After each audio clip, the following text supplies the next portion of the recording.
बिहार के मुख्यमंत्री नीतीश कुमार लगातार अपने विरोधियों के खिलाफ ऐसी ऐसी चाल चलते हैं जिससे अगला व्यक्ति चित हो जाता है। और नीतीश कुमार की कामयाबी के पीछे सबसे बड़ा जो राज है वो राज है कि वो अपने जो सहयोगी होते हैं उनको लगातार कमज़ोर करते रहते हैं और चुन चुन के उनके बड़े नेताओं को साइड कर देते हैं, या फिर कहें कि उसी पार्टी में इस तरीके का असंतोष या प्रेशर पैदा कर देते हैं जिससे वही पार्टी उस नेता को साइडलाइन कर देती है।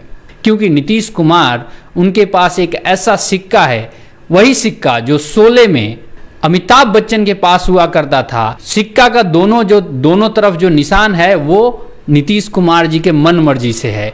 सिक्के के एक तरफ बीजेपी है, सिक्के के दूसरे तरफ राजद है, और नीतीश कुमार जब चाहते हैं वो सिक्का पलट देते हैं। सरकार से एक पार्टी बाहर हो जाती है, दूसरी पार्टी अंदर हो जाती है, और ये करके नीतीश कुमार ने पिछले 20 सालों में बीजेपी को बिहार की राजनीति में पनपने नहीं दिया।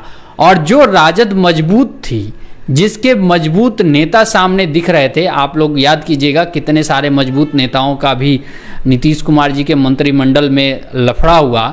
अभी चंद्रशेखर जी का चल रहा है, इसके पहले आलोक मेहता जो राजद के परिवार, शीर्ष परिवार के सबसे करीबी नेताओं में से एक माने जाते हैं, उनके विभाग के ऊपर कार्रवाई हो जाना। इसके अलावा सुधाकर सिंह का इस्तीफा, कार्तिकेय सिंह का इस्तीफा, जिन जिन नेताओं ने नीतीश कुमार के एजेंडे को डेंट किया उसका इस्तीफा हो जाता है। यानी इतना प्रेशर देते हैं वो अपने विरोधी के ऊपर कि ऑटोमेटिक वो अपनी पार्टी से उस नेता को दरकिनार करना शुरू कर देते हैं।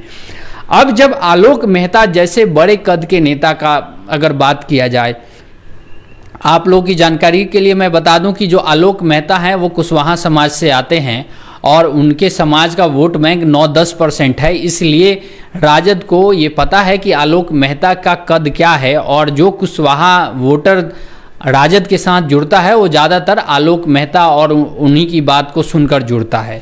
तो आलोक मेहता के ऊपर कार्रवाई हो, यानी उनके विभाग के ऊपर कार्रवाई हो, वो सीधे तौर पे मंत्री के ऊपर ही कार्रवाई होती है। तेजस्वी यादव के विभाग में हुए, स्वास्थ्य विभाग में हुए ट्रांसफर ऑर्डर को कैंसिल कर देना और उस पर जांच बिठा देना, यानी नीतीश कुमार धीरे धीरे करके राजद को बीजेपी के जैसे कमजोर करने में लगे हुए हैं। हालांकि राजद के पास अपना वोट बैंक है, इसके बावजूद नीतीश कुमार लगातार धीरे धीरे अपने मुहिम को आगे बढ़ा रहे हैं।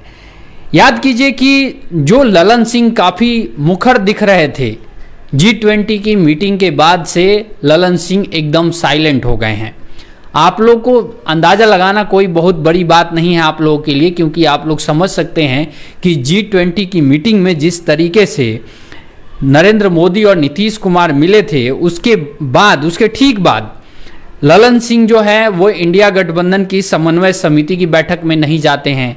कहा जाता है कि उनको डेंगू हुआ है और उसके 3 दिन बाद वो नीतीश कुमार के साथ मंच साझा करते हुए नजर आते हैं। ललन सिंह जो पहले काफ़ी मुखर थे, बीजेपी के ऊपर एकदम हल्ला बोल रहे थे, वो एकदम चुप नजर आते हैं। इन सब से राजद को भी एक अंदर से मैसेज मिल गया है कि आप लोग हद में रहिए, नहीं तो नीतीश बाबू के पास वही शोले वाला सिक्का है जो अमिताभ बच्चन हमेशा, जो बीरू होता है ना, बीरू, वो हमेशा टॉस करता है, जय टॉस करता है। अमिताभ बच्चन धर्मेंद्र से टॉस करता है और हमेशा अमिताभ बच्चन ही जीतता है, चाहे वो शर्त कोई सी भी हो। वो वैसा ही हाल अभी नीतीश कुमार जी के पास है। नीतीश कुमार जी अब राजद को धीरे धीरे खत्म कर रहे हैं। याद कीजिएगा, मैंने बहुत पहले भी कहा था कि नीतीश कुमार जी तेजस्वी यादव को धोखा दे रहे हैं, राजनीतिक धोखा जिसे बोलते हैं वो दे रहे हैं। वो कैसे दे रहे हैं इसको आप लोग समझिए। नीतीश कुमार जी 2020 में वो कहे कि मैं मुख्यमंत्री नहीं बनना चाहता हूं। उसके बाद उन्होंने कहा कि बीजेपी वालों ने जबरदस्ती मुख्यमंत्री बना दिया। लेकिन जब नीतीश कुमार जी ने गठबंधन बदला तो उन्हें कम से कम मुख्यमंत्री राजद का बना देना चाहिए था, तेजस्वी यादव को बना देना चाहिए था मुख्यमंत्री। एक न्यायोचित बात किया जाए तो, यानी कि जो तथ्यों के हिसाब से देखा जाए तो 80 सीटें 79-80 सीटें हैं राजद के पास। आप उस पार्टी को क्यों नहीं, उस पार्टी का मुख्यमंत्री क्यों नहीं बना रहे हैं? जबकि आप तो 2020 में ये कह चुके हैं कि भाई हमको तो बनने की इच्छा नहीं थी। एक कमेंट आया है मंजीत कुमार जी का, लिख रहे हैं जब संविधान है तो यह ब्राह्मणवाद या रामचरितमानस की व्याख्या करने की क्या जरूरत है? संविधान ने जब सबको अधिकार तथा शक्ति दी है तो एक मंत्री या नेता का सनातन को कोसना, गाली देना इनका निकम्मापन दर्शाता है। एग्जैक्टली ये जो दर्शक मंजीत कुमार जी ने जो कमेंट किया है ना, ये इतना इंपॉर्टेंट है। अगर इस लाइन को कोई समझ जाए तो सारा लफड़ा खत्म हो जाए। संविधान में सबको बराबर का हक दिया गया है। देश संविधान से चलता है, देश रामचरितमानस से नहीं चलता है। तो उस मंत्री को भी यह समझना चाहिए कि उसको बात करनी चाहिए कि संविधान में हमें क्या दिया है। संविधान ने हमें दिया है इक्वलिटी, आजादी, सब कुछ दिया है। वो ब्राह्मण के लिए भी उतनी ही आजादी है, उतनी ही समानता का अधिकार है जितना एक दलित के लिए है, जितना एक ओबीसी के लिए है। तो ये जो मंत्री हैं प्रोफेसर चंद्रशेखर, उन्होंने बयानबाजी की है, इसके पीछे का क्या कारण है वो समझना जरूरी है। वो सीधा सीधा है, वो दलित वोटों को अपने साथ जोड़ने की कवायद कर रहे हैं। लेकिन ये कितना सही बैठेगा नहीं बैठेगा समय बताएगा। आप लोग समझिए, जब आप ब्राह्मणों को गाली देते हैं तो आप सीधा सीधा जो दलित हैं, जो खास तौर पे शेड्यूल कास्ट के लोग हैं, उनको अपने साथ जोड़ने की कोशिश कर रहे होते हैं।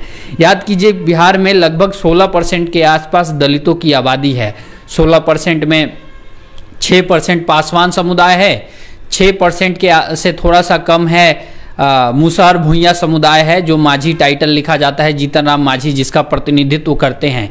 और 4-5% जो बच जाते हैं वो जाटव और बाकी जो अन्य होते हैं, जिसमें जो मायावती के कास्ट के लोग होते हैं। तो दरअसल जो ये प्रोफेसर चंद्रशेखर का निशाना है वो उन दलित वोटों को MY समीकरण के साथ जोड़ना है, यानी मुस्लिम और यादव जो राजद का कोर वोटर है उसके साथ जोड़ना है। लेकिन यहां पे प्रोफेसर चंद्रशेखर बोलते बोलते बोलते उस लाइन को क्रॉस कर जाते हैं जो इंडिया गठबंधन और खास तौर पे जदयू के लिए हानिकारक है। आप लोगों में से 99% लोग इस बात से सहमत हो जाएंगे कि जो जदयू का वोट बैंक है वो ओबीसी और स्वर्ण समुदाय है। ज्यादातर ओबीसी स्वर्ण समुदाय प्लस जीतन राम माझी का वोट बैंक उनके साथ जुड़ता रहा है। तो इसका सीधा नुकसान जितना भी बयान आएगा सनातन पे, रामचरितमानस पे, ब्राह्मणवाद पे, अग्रो पे, उसका सीधा नुकसान आप लोग नीतीश कुमार जी के पार्टी से जोड़ के देख सकते हैं। और फिर नीतीश कुमार अपना एक वही डंडा चलाते हैं कि भैया इस मंत्री ने मेरे वोट बैंक को खराब किया है, इसका काम कर दो। कोई हैरानी की बात नहीं होगी अगर प्रोफेसर चंद्रशेखर का इस्तीफा 15 से 20 दिनों में ले लिया जाए, तो कोई हैरानी की बात नहीं है। एक और बयान अगर प्रोफेसर चंद्रशेखर देते हैं, उनकी कुर्सी चली जाएगी। खबर यह भी चल रही है कि बिहार में जो चुनाव है वो 2025 में नहीं होगा, 2024 में ही शायद चुनाव हो जाए।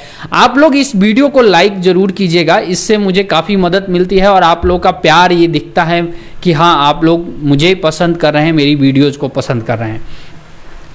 खबर ये भी है कि जो 2025 में जो चुनाव होगा विधानसभा का, वो चुनाव 2024 में ही हो सकता है। नीतीश कुमार विधानसभा भंग करने की सिफारिश कर सकते हैं। ये भी राजनीतिक जो जानकार हैं, जो विश्लेषक हैं, जो पत्रकारों का सर्कल है, वो लगातार इस पे कह रहा है कि नीतीश कुमार ऐसा चाल चलेंगे कि विधानसभा भंग करने की नौबत आ जाए। गुड्डू यादव जी का एक कमेंट आया है, वो लिख रहे हैं कि आपकी बातों से मैं सहमत हूं। शुक्रिया गुड्डू यादव जी।